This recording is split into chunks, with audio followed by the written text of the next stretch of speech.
I used your inheritance to invest in Jake's business, my stepfather announced casually over dinner, as if he was merely commenting on the weather. You don't need it anyway, you have a good job. My mother nodded in agreement, avoiding my eyes as she pushed food around her plate.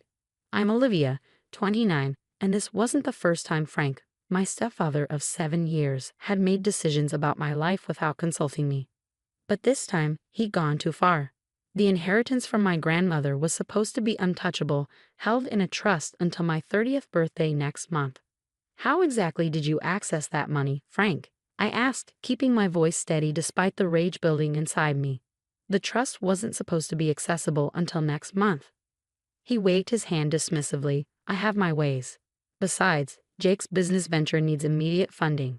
It's a fantastic opportunity. We're talking millions in potential profit.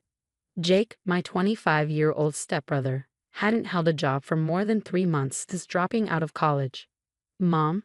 I turned to her, hoping for some support. She just shrugged, that familiar apologetic look on her face. Honey, Jake needs this chance. You're doing so well with your accounting career. You understand business decisions, right? Business decisions. I almost laughed. As a forensic accountant, I understood more than they realized. Instead of arguing, I simply nodded and continued eating. How much did you invest? All of it, Frank said proudly.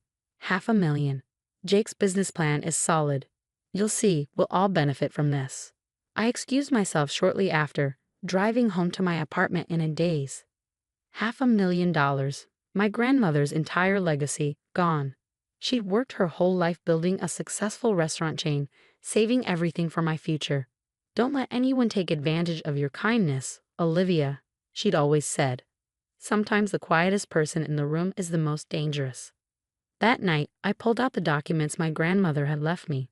Frank might have found a way to access the trust. But he'd forgotten one crucial detail. I wasn't just the beneficiary. I was also the executor of her estate. The next morning, I made 3 calls. The first was to my grandmother's lawyer, Mr. Sullivan. The second was to my bank. The third was to an old college friend who now worked for the IRS. The money was transferred last week, Mr. Sullivan confirmed. Frank presented paperwork showing your authorization.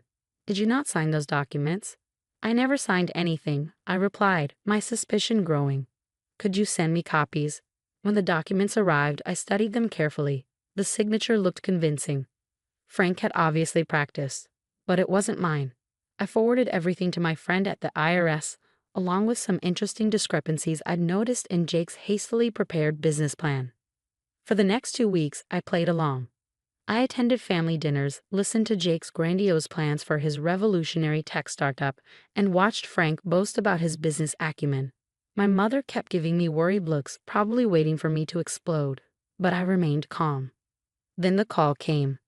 Ms. Mitchell. The IRS agent's voice was professional.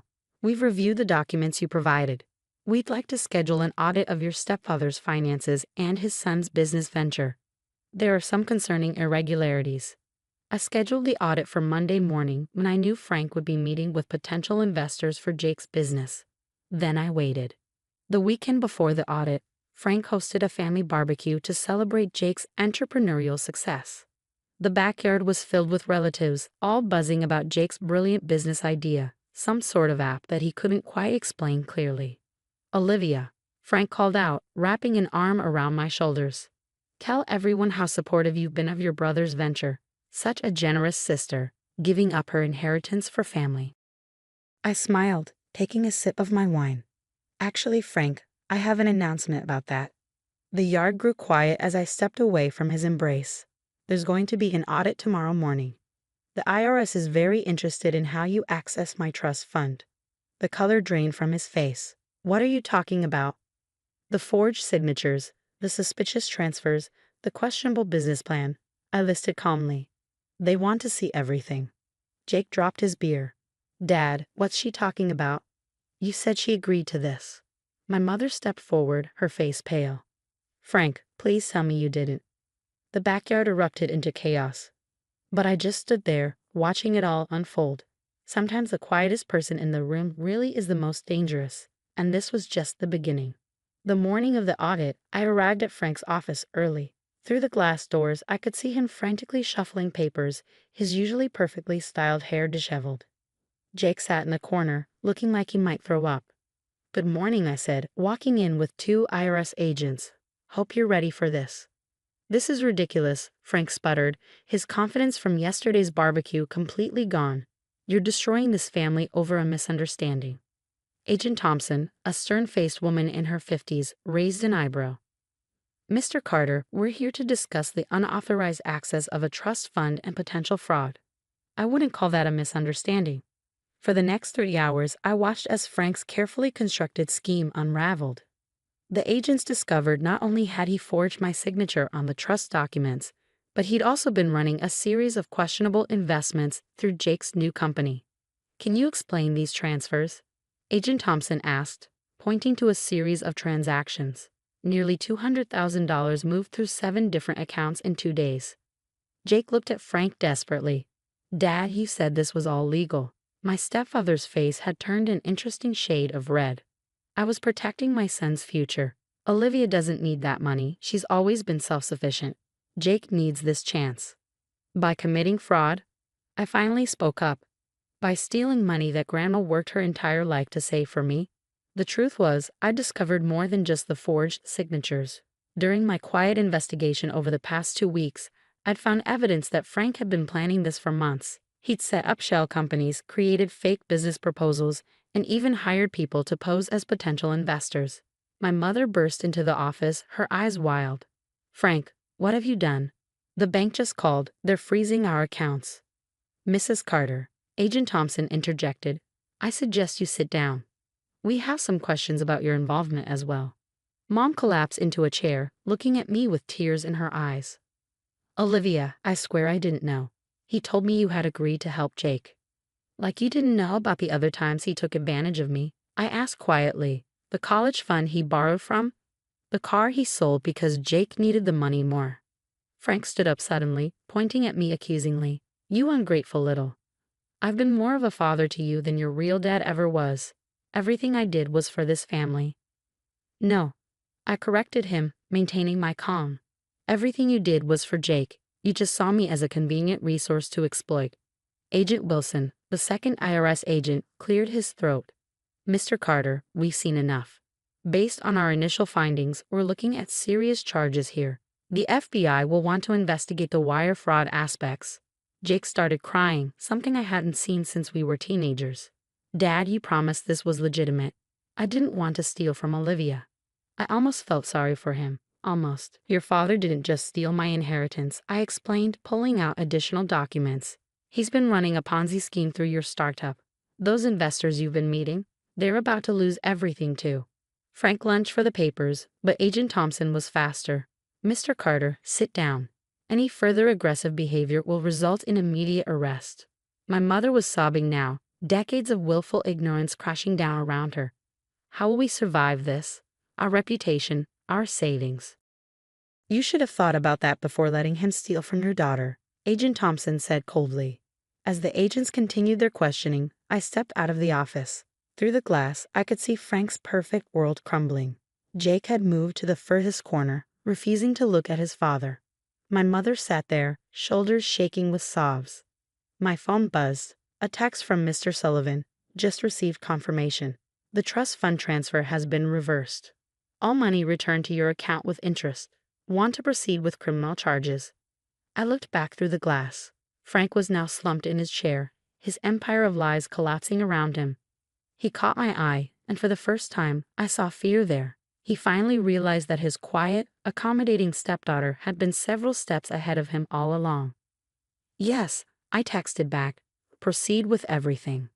Sometimes justice is best served quietly. The fallout from the audit was swift and devastating. Frank was arrested 2 days later, charged with multiple counts of fraud, forgery, and embezzlement. Jake, though not directly charged, watched his dreams of entrepreneurship evaporate along with his father's reputation. My mother moved in with her sister, finally filing for divorce after discovering Frank had mortgaged their house without her knowledge to fund his schemes. She called me daily, alternating between apologies and pleas to drop the charges. "He's still family, Olivia," she begged one evening. "Can't we just handle this privately?" Like how you handled it when he stole my college fund. I replied calmly. Or when he sold my car? No, Mom, this ends now. The local news picked up the story. Prominent businessman arrested in $1 million fraud scheme. Frank's face was plastered across newspapers, his carefully maintained image of successful businessman and family man shattered. 3 months after the audit, I sat in the courthouse, watching Frank plead guilty to reduced charges in exchange for cooperation. He looked older, defeated, his designer suits replaced by off-the-rack clothing that hung loosely on his frame. Your Honor, he addressed the judge, I only wanted to help my son succeed. I never meant to hurt anyone. The judge wasn't impressed. Mr. Carter, you systematically defrauded your stepdaughter, multiple investors, and your own family. This wasn't about helping your son. This was about control and greed. The sentence came down, 5 years in federal prison, full restitution to all victims, and a lifetime ban from holding any financial positions. As they led him away, he turned to look at me one last time. I'm sorry, he mouthed, but I just turned away. 7 years of manipulation and theft couldn't be erased with a courtroom apology. Jake approached me after the sentencing. He looked different, humbled, perhaps even matured by the experience. I really didn't know what he was doing, he said quietly. I was just so excited about finally making him proud. I should have questioned why he had access to your money. I studied my stepbrother, remembering the arrogant young man who'd boasted about his business genius just months ago. What will you do now? Community college, he replied, shuffling his feet. Got a part-time job, too. Thought maybe I should learn how business actually works before trying to run one. I nodded, appreciating his honesty. That's a good start. My mother took longer to come around. The divorce proceedings revealed the full extent of Frank's deceptions. Hidden debts, fraudulent investments, years of financial manipulation. She'd lost everything except her teaching pension. I failed you, she admitted over coffee one morning, 6 months after Frank's sentencing. I was so afraid of being alone after your father died that I let Frank take advantage of both of us. Can you ever forgive me? I reached across the table and took her hand. I forgive you, Mom, but things need to change. No more looking the other way when something feels wrong. She squeezed my hand, tears in her eyes. I'm learning to stand up for myself, just like you did. A year after the audit, I used part of my recovered inheritance to open a small consulting firm specializing in fraud prevention. My grandmother would have appreciated the irony. Her money was now helping others protect themselves from people like Frank. Mr. Sullivan stopped by my office on the anniversary of the audit. Your grandmother would be proud, he said, looking around at what I'd built. She always said you had a quiet strength about you. I smiled, thinking of the framed quote on my wall. My grandmother's last words to me. Don't let anyone take advantage of your kindness, Olivia. Sometimes the quietest person in the room is the most dangerous. Frank still writes sometimes, letters from prison full of justifications and half apologies. I don't respond. Jake is slowly rebuilding his life, taking business classes and working his way up honestly. My mother has found her voice, volunteering at a women's shelter and helping others recognize financial abuse. As for me, I'm doing exactly what my grandmother hoped I would, succeeding on my own terms, helping others, and proving that sometimes the best revenge isn't loud or dramatic. Sometimes it's just quietly standing your ground and letting justice take its course. The quiet ones, after all, are often the ones you should watch out for the most.